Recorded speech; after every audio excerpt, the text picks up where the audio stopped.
నీ ఇంటికి రక్షణ వచ్చింది, ఖచ్చితంగా రక్షించబడింది నీ ఇల్లు. ఆమేన్ చెప్పు. నీ ఇల్లు, నీ కుటుంబము తప్పనిసరిగా రక్షింపబడిద్ది. ఎందుకంటే నువ్వు ఆయన చేర్చుకున్నావు, చేర్చుకొని ఇష్టపడ్డావు. అంతేకాదు నీ ఇల్లు సమాజానికి కేంద్ర బిందువు అయిద్ది, సరిగ్గా నువ్వు యేసుని చేర్చుకుంటే.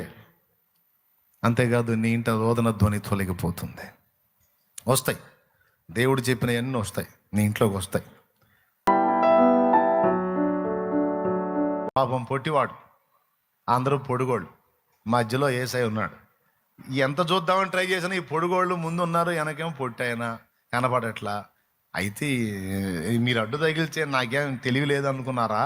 ఈ దారిని ఆయన వస్తాడని కొంచెం ముందుకు నడిచి అందుబాటులో రోడ్డు పక్కన మేడి చెట్టు ఉంటే అది ఎక్కి కూర్చున్నాడు.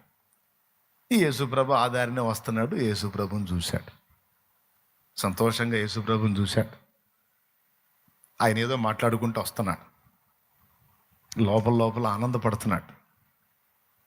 ఆహా, నేను కూడా యేసుప్రభుని చూశాను, ఇంతకు ముందు ఈయన గురించి విన్నాను, ఇప్పుడు చూశాను, సంతోషం. అయినా చూసినా నాకు ప్రయోజనం ఏముంది? ఆయన ప్రేమిస్తే ఆ మంచివాళ్ళని ప్రేమిస్తాడు, ఆయన ఆశీర్వదిస్తే ఆయన చుట్టూ ఉన్న మంచివాళ్ళని ఆశీర్వదిస్తాడు. నేను ఊరు మొత్తానికి రోసేసిన బతుకు కదా, పాపైన మనుషుణ్ణి కదా. ఊరు మొత్తం కలిసి నాకు ఇచ్చిన టైటిల్ అది, పాపైన మనుష్యుడు అని. నాలాంటి పాపాత్ముల్ని ఆయన ఎందుకు లక్ష్య పెడతాడు అని లోపల లోపల ఏవో ఆలోచనలు వస్తున్నాయి. పొరలుగా చూస్తా ఉన్నాడు యేసుప్రభుని. యేసుప్రభు చకాచకా నడుచుకుంటా వచ్చి కరెక్ట్గా ఆ జక్కయ్య ఏ చెట్టు మీద అయితే ఉన్నాడు ఆ చెట్టు కింద ఆగి పైకి చూసి పాత ఫ్రెండ్ని పిలిచినాడు, పిలుస్తున్నాడు. జక్కయ్య, జక్కయ్య దిగిరా, దిగిరా, నేను నీ ఇంటికేనే వస్తుంది. ఏడికి అనుకున్నా? నేను వచ్చిందే నీ ఇంటికి. నేడు నేను నీ ఇంట నుండవలసి ఉన్నదని అతనితో చెప్పగా, తను ఊహించినటువంటి కార్యం అది. ఊరంతా మంచోళ్ళు, ఊరు మొత్తానికి చెడిపోయినోడిని నేను. అతని మనసు చూడండి. ఎందుకంటే నాకు దయ, జాలి, కనికరం ఏముండదు. నాకు డబ్బు నాకు ముఖ్యం. డబ్బు ఉంటే చాలు అనుకున్నా. ఆ డబ్బు కోసం ఎవడి మీద జాలి, దయ, ప్రేమ, కనికరం అనే అన్ని రద్దు చేసుకొని హృదయాన్ని కఠినం చేసుకొని సంపాదిస్తున్నా. ముక్కు పిండి వసూలు చేస్తాను కనుక నేను ఊరికి నచ్చను. ఏం చేస్తాను కనుక? ముక్కు పిండి వసూలు చేస్తాను కనుక నేను ఊరికి నచ్చను. ఊరు మొత్తం నన్ను తేడా అనుకుంటారు, పర్లేదు. కానీ నా ఇంటికి వేసే రావటం ఏంది అసలు? మంచోళ్ళ ఇంటికి కదా ఆయన పోయే, నాలాంటి పాపాత్మల దగ్గరికి వస్తాడా? జక్కయ్యకి అదే డౌటు, ఈ చుట్టుపక్కల ఉన్న వాళ్ళు కూడా అదే డౌట్.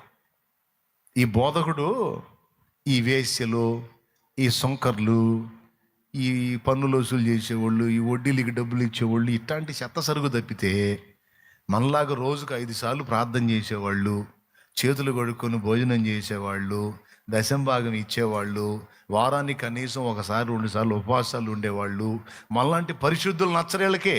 ఈ బోధకుడికి నచ్చరు, ఈ బోధకుడి గుంపుకి నచ్చరు. ఈ వేశ్యలు, ఈ సొంకర్లు, ఈ వసూళ్ళు బ్యాచ్, ఈ చేదర్లో వీళ్ళే నచ్చేది. అలా వాళ్ళు అనుకుంటే ఆయన అంటాడు, వైద్యుడు ఎవరికరా అంటాడు. పేషెంట్లుకా, ఆరోగ్యవంతులుగా? స్తోత్రం. డాక్టర్ ఎవరికిరా? పేషెంట్లుకా, ఆరోగ్యవంతులుగా? పేషెంట్లకేగా. అందుకే నేను పాపులను పిలవవచ్చితిని కానీ నీతిమంతులను పిలవరాలేదు. నశించిన దానిని వెదకి రక్షించడానికి మనుష్య కుమారుడు వచ్చాడు భూమి మీదికి. లూకా 19:10. నశించిన దాన్ని వెదకి రక్షించడానికి మనుష్య కుమారుడు వచ్చాడు. నేను వచ్చింది అందుకు. మంచోళ్ళ కోసం రాలేదమ్మా. నేను పాపాత్ముడిని, నేను తేడా అని ఎవడైతే అనుకున్నాడో, యథార్థంగా ఎవడైతే హృదయంలో వేదన పడుతున్నాడో, ఒప్పుకున్నాడో, వాని కోసం వచ్చా. వాడిని మార్చుకొని వాడిని రక్షించుకోవడానికి వచ్చా. మీరు పెద్ద మనుషులు కదా, మీరు మంచి పిల్లలు కదా, మీకోసం రాలేదమ్మా మంచి పిల్లలు, నేను పాపులైన పిల్లల కోసం వచ్చా. ఆశ్చర్యం ఏంటంటే అప్పటిదాకా యేసయ్య దర్శించక ముందు సమాజానికి కంటకుడుగా ఉన్న జక్కయ్య యేసయ్య పిలిచి, నీ ఇంటికే వచ్చానాయా, ఈరోజు నీ ఇంట్లోనే ఉండబోతున్నాను నేను, రావాయా, భలేవాడివే నువ్వు, నేను నీ ఇంటికి వచ్చి చెట్లు ఎక్కి గొట్టలెక్కి తిరుగుతున్నావే దాదా. త్వరగా దిగి తన ఇంట చేర్చుకున్నాడు. అయితే ఇక్కడ ఒక చిన్న విషయం, యేసు ప్రభుని పూర్తిగా ఇంటిలోనికి తీసుకెళ్ళక మునిపే జక్కయ్య ఒక మాట అన్నాడు, ప్రభువా, నా ఆస్తిలో సగం అమ్మి పేదలకు ఇచ్చేస్తాను, మిగతా సగం ఎవరి దగ్గర నేను రూపాయికి 4 వసూలు చేశానో వాడికి 8 ఇస్తా. అంటే టోటల్గా నేను సంపాదించిన అక్రమార్జితం అంతా నేను ప్రజలకే ఇచ్చేస్తాను. సమాజము చూసింది జక్కయ్యలో ఒక కఠినాత్ముణ్ణి, సమాజం చూసింది జక్కయ్యలో ఒక పాషాణ హృదయుణ్ణి, సమాజం చూసింది జక్కయ్యలో ఒక కఠినపరచబడిన పాపాత్ముణ్ణి. కానీ యేసయ్య చూశాడు జక్కయ్యలో సమాజ సేవకుణ్ణి. యేసయ్య చూశాడు జక్కయ్యలో సమాజం మొత్తానికి త్యాగం చేయగలిగిన ప్రేమ కలిగిన వ్యక్తిని. మరి యేసయ్య చూసినది జనం చూడలా, జనం ఒకటి చూస్తే యేసయ్య ఇంకొకటి చూశాడు జక్కయ్యలో. చివరికి ఏది జరిగింది? జనం చూసిందేమో తారుమారైంది, యేసయ్య చూసిందే జరిగింది. ప్రభా రానాయన రా. ఇప్పుడు యేసు ప్రభుని జక్కయ్య తన ఇంటికి చేర్చుకోవడానికి సిద్ధపడినప్పుడు అక్కడ ఒక మాట అన్నాడు యేసయ్య. జక్కయ్య ఈ మాటలు ఎప్పుడైతే పలికాడు అప్పుడు యేసయ్య అన్న మాట ఏంటంటే, ఈతడును అబ్రహాము కుమారుడే, ఎందుకనగా నేడు ఈ ఇంటికి రక్షణ వచ్చిందన్నాడు. యేసు ప్రభుని చేర్చుకుంటే మరణపు వాసన తొలగిపోయింది, అంగలార్పు ఆనందమైంది. యేసు ప్రభుని చేర్చుకున్న ఇల్లు సమాజానికి కేంద్ర బిందువైంది, సమాజానికి ఆశీర్వాద కారణమైంది. మూడవది యేసుని చేర్చుకున్నందుకు ఈ ఇంటికి టోటల్ రక్షణ వచ్చింది. సమాజానికి కూడా దీవెన వచ్చింది. అంతే యేసయ్య ఏ ఇంట్లోకి చేరినా, ఏ వ్యక్తి హృదయంలోకి చేరినా, ముందు వ్యక్తి హృదయంలో చేరితేనే తర్వాత ఇంట్లోకి చేరేది. ఆ వ్యక్తి ఈ 3 విషయాలలో ఇప్పుడు మనం చూచిన విధంగా ఉంటాడు. ఆ కుటుంబం ఈ 3 విషయాల్లో మనం చూచిన విధంగా ఉంటుంది.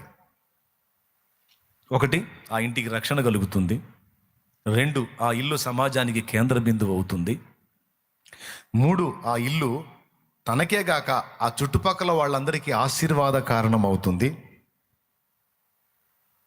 4, ముందు చెప్పిన ఆ ఇంట్లో ఏమేమి పోయినాయో అవన్నీ పోయి ఆ ఇంట ఆనందము, సంతోషము, స్తుతి, జీవపు వాసన వెదజల్లుతూ ఉంటుంది.